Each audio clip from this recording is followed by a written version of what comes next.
Hello friends, welcome to Madurai kitchen. இன்றைக்கி நம்ம சேனலில் எந்த பட்டரும் கோகோ பவுடர் எதுவுமே வேண்டாங்க. குட்டீஸு சாக்லேட் கேட்கும் போதெல்லாம் வீட்லேயே சூப்பராக டேஸ்டியாக இது போல் செஞ்சு கொடுங்க. நீங்கள் நம்ம சேனலை ஃபஸ்ட் டைம் பார்க்குறவங்களா இருந்தால் சப்ஸ்கிரைப் பண்ணிக்கோங்க. பக்கத்தில் இருக்க பெல் சிம்லையும் கிளிக் பண்ணிக்கோங்க. வாங்க இந்த சாக்லேட் எப்படி செய்கிறதுன்னு பார்த்துடலாம். ஃபஸ்ட் இந்த ரெசிபி பண்ணுறதுக்கு நான் ஒரு ஜார் வச்சுருக்கேன். ஜாரில் பார்த்தீங்கன்னா 15 போல் பாதாம், 10 போல் முந்திரி பருப்பு, 10 போல் பிஸ்தா எடுத்துக்கோங்க. எல்லாத்தையுமே பார்த்தீங்கன்னா ஜாரில் வந்து சேர்த்துருங்க. இப்போது நட்ஸ் எல்லாம் ஜாரில் சேர்த்துட்டு கொரப்பாக பல்ஸ் மோடில் ஒரு 2 தடவை அரைச்சி எடுத்துக்கோங்க.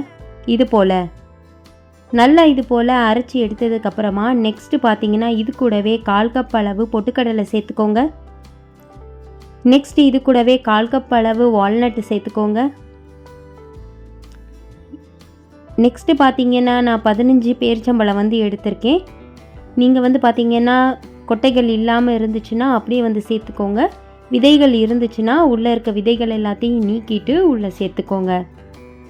இப்போது பேரிச்சம்பழத்தை எல்லாத்தையும் உள்ளே சேர்த்தாச்சு. இப்போ ரொம்ப அரைச்சிடக்கூடாது. ஒரு பல்ஸ் மோடில் ஒரு 4 தடவை மட்டும் அரைச்சி எடுத்துக்கோங்க. இது போல் நல்லா அரைச்சி எடுத்துகிட்டு வந்தாச்சு. பாருங்கள், நல்லா வந்து அரைப்பட்டிருக்கு. இப்போ இதை வேறொரு பிளேட்டுக்கு வந்து மாற்றிடலாம். ஒரு 4 தடவை மட்டும் பல்ஸ் மோடில் அரைச்சி எடுக்கணும். ரொம்ப அரைச்சி எடுத்திங்கன்னா ஆயில் வந்து பிரிஞ்சு வந்துடும்.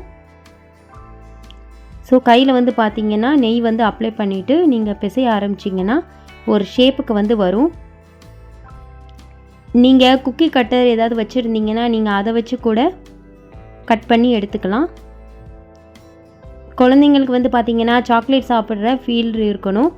அதுக்காக பார்த்திங்கன்னா நான் வந்து கடலை மிட்டாய், கொக்கு மிட்டாயெலாம் செய்வோம் இல்லையா, அந்த ஷேப்புக்கு வந்து நான் எடுத்திருக்கேன். ரொம்ப தட்டையாகவும் இல்லாமல் ரொம்ப தடிமனாகவும் இல்லாமல் இந்த மாதிரி வந்து ஷேப்புக்கு வந்து எடுத்துக்கோங்க. இந்த மாதிரி ஷேப்பில் வந்து செஞ்சு எடுத்துட்டு இப்போ நீங்கள் வந்து பாட்டில் மூடி வச்சுருந்தீங்கன்னா அதில் கூட வந்து பார்த்திங்கன்னா ஷேப் பண்ணி எடுத்துக்கலாம். ரவுண்ட் ஷேப்பில் குட்டி குட்டியாக பார்த்திங்கன்னா இந்த காயின் ஷேப்பில் வந்து சாக்லேட் இருக்கும் பார்த்திங்களா, அந்த மாதிரி கூட நீங்கள் செஞ்சு எடுத்துக்கலாம். நான் இப்போ பார்த்திங்கன்னா குட்டி குட்டியாக சதுரமாக பார்த்திங்கன்னா கட் பண்ணி எடுத்துக்கிறேன்.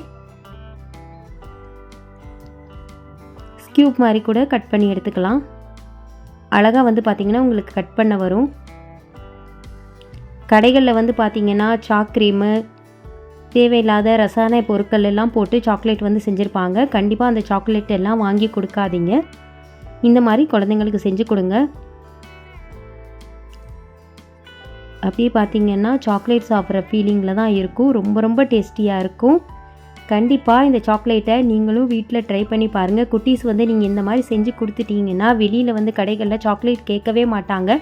எத்தனை நாள் ஆனாலும் பார்த்திங்கன்னா கெட்டு போகாமல் ஒரு சூப்பராக ஏர்டைட் கண்டெய்னரில் வந்து போட்டு வச்சுக்கோங்க. அப்பப்போ வந்து பார்த்திங்கன்னா குழந்தைங்க இந்த மாதிரி சாக்லேட்டை எத்தனை சாப்பிட்டாலும் ஒரு பிரச்சனையுமே இல்லை. ஹெல்த்தியான இந்த சாக்லேட் ரெசிப்பியை நீங்களும் ட்ரை பண்ணி பாருங்கள். இந்த ரெசிபி உங்களுக்கு பிடிச்சிருந்தா லைக் பண்ணுங்கள், ஷேர் பண்ணுங்கள். உங்களுடைய கருத்துக்களை எனக்கு கமெண்ட்டில் சொல்லுங்கள். நெக்ஸ்ட் வீடியோவில் பார்க்கலாம். பாய்.